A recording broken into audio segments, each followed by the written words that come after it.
First unit का next topic करवाऊंगी curve sketching, कि हम कर्व किस तरह से खींचते हैं।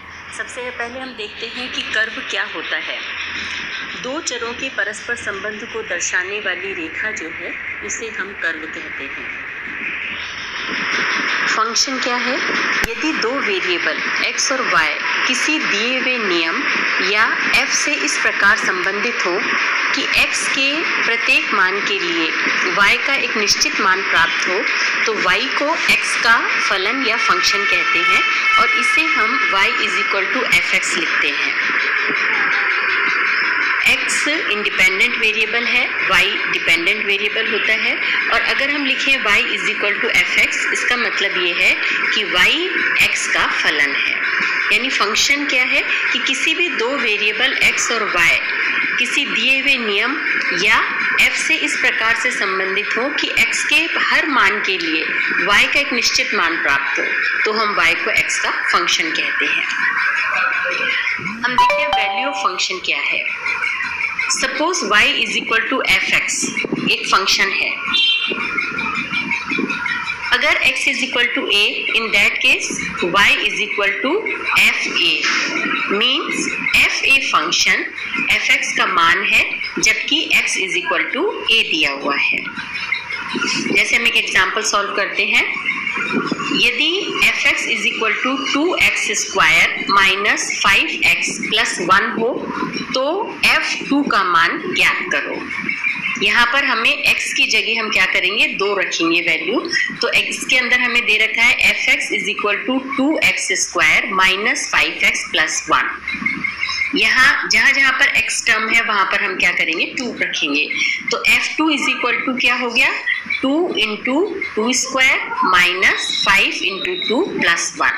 तो ये आपकी हो गया 8 - 10 + 1 = -1, यानी इसका जो आंसर है वो -1। इस तरह से हम इन्हें सॉल्व करते हैं।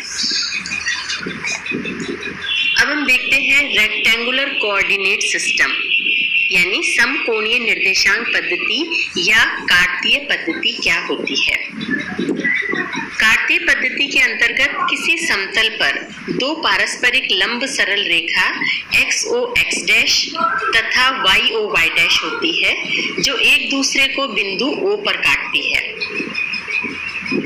रेखा XOX' को x एक्सिस कहते हैं और रेखा YOY' को y एक्सिस कहते हैं। इन दोनों रेखाओं के युग्म को निर्देशांक यानी एक्सिस ऑफ रेफरेंस कहते हैं। परस्पर लंब होने के कारण सरल रेखाएं XOX' तथा YOY' समकोणाक्ष यानी रेक्टेंगुलर एक्सिस कहलाती हैं और दोनों निर्देशांकों के कटाव बिंदु O को मूल बिंदु यानी ओरिजिन कहते हैं। x एक्सिस, y एक्सिस तथा मूल बिंदु O सामूहिक रूप से फ्रेम ऑफ रेफरेंस यानी निर्देश फ्रेम कहलाते हैं। वह समतल जिस पर x अक्ष तथा y अक्ष स्थित होते हैं उन्हें हम कार्तीय तल कहते हैं और इसे XY तल भी कहा जाता है।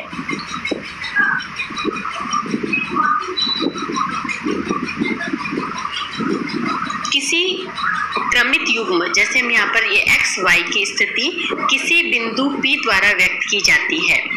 इस प्रकार व्यक्त XY को बिंदु P के कार्तीय निर्देशांक कहा जाता है। O से OX दिशा में x पॉजिटिव होगा और O से OX' दिशा के अंदर x जो है वो नेगेटिव होगा। सिमिलरली O से OY डायरेक्शन में y पॉजिटिव होगा और O से OY' डायरेक्शन में y नेगेटिव होगा। मूल बिंदु के निर्देशांक 0, 0 होते हैं। x अक्ष पर स्थित प्रत्येक बिंदु की कोटि 0 होती है। इसी तरह y अक्ष पर स्थित प्रत्येक बिंदु का भुज 0 होता है। अब हम देखते हैं कि क्वाड्रेंट्स क्या होते हैं। निर्देशांक अक्ष XOX' तथा YOY' समतल को 4 भागों में विभाजित करते हैं। यह 4 भाग जो है ये हो गया आपका XOY, YOX' x dash O y dash O x। इन भागों को क्रमशः फर्स्ट, सेकंड, थर्ड और फोर्थ क्वाड्रेंट कहते हैं। इसके अकॉर्डिंगली क्या हो गया, फर्स्ट क्वाड्रेंट में स्थित किसी बिंदु के दोनों निर्देशांक x और y जो है उनकी वैल्यू पॉजिटिव होगी। सेकंड क्वाड्रेंट में स्थित किसी बिंदु का x नेगेटिव और y पॉजिटिव होगा। थर्ड क्वाड्रेंट में स्थित किसी बिंदु के दोनों कोऑर्डिनेट x और y जो है वो नेगेटिव होंगे। और सिमिलरली जो फोर्थ क्वाड्रेंट है इसमें स्थित किसी भी बिंदु में x जो है उसकी वैल्यू पॉजिटिव होगी और जो y है उसकी वैल्यू नेगेटिव होगी। अब हम देखते हैं, इसको ग्राफ बना के देखते हैं कि किस तरह से हम इनको वैल्यूज को पुट करेंगे। जैसे सपोज हमारे पास में ये क्वेश्चन है कि निम्न बिंदुओं को कार्तीय पद्धति से ग्राफ पेपर पर अंकित कीजिए। ये हमारे पास में दे रखा है, तो इसके अंदर ये है 4, -3, -2, 5, -1, -6, 6, 7, 0, 5, -2 और 0, ये हमारे पास में है। इसके अंदर फर्स्ट वैल्यू जो है वो x है, दूसरी वैल्यू y है। अब हम इसके अकॉर्डिंग से क्या करते हैं कि हमने x y ये पहले कर लिया अपन ने कि ये x o x डैश ये लाइन हो गई, ये o y y डैश ये लाइन है। यहाँ पर x जो है 4 पॉजिटिव है, ये x पॉजिटिव हमारे पास में यहाँ पर है, तो हम ये 4 पर पॉइंट लगा देते हैं। ठीक है, -3 का मतलब क्या है, y जो है वो -3 है, y -3 कहाँ होगा, इधर नीचे की तरफ, तो ये यहाँ पर हमने पॉइंट लगा दिया a।